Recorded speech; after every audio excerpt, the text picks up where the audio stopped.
સુરતમાં ફરી એક વખત નશાના સોદાગરોનો પર્દાફાશ। સુરતમાં 1.5 કરોડની કિંમતના ડ્રગ્સ સાથે 3ની ધરપકડ। 1.5 કરોડની કિંમતના ડ્રગ્સ સાથે 3 શખ્સોને સુરતમાં પકડી પાડવામાં આવ્યા છે। ડ્રગ્સનું દૂષણ વધતું જઈ રહ્યું છે ત્યારે સુરતમાં ફરી એક વખત નશાના સોદાગરોનો પર્દાફાશ થયો છે।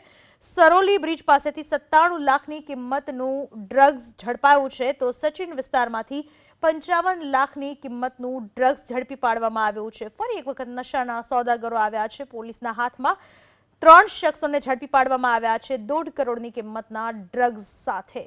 સુરતમાં 1.5 કરોડની કિંમતના ડ્રગ્સ સાથે 3ની ધરપકડ। 1.5 કરોડની કિંમતના ડ્રગ્સ સાથે 3 શખ્સોને સુરતમાં પકડી પાડવામાં આવ્યા છે।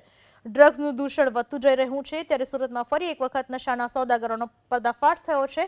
સરોલી બ્રિજ પાસેથી 97 લાખની કિંમતનું ડ્રગ્સ ઝડપાયું છે તો સચિન વિસ્તારમાંથી 55 લાખની કિંમતનું ડ્રગ્સ ઝડપી પાડવામાં આવ્યું છે। ફરી એક વખત નશાના સોદાગરો આવ્યા છે। પોલીસના હાથમાં 3 શખ્સોને ઝડપી પાડવામાં આવ્યા છે 1.5 કરોડની કિંમતના ડ્રગ્સ સાથે।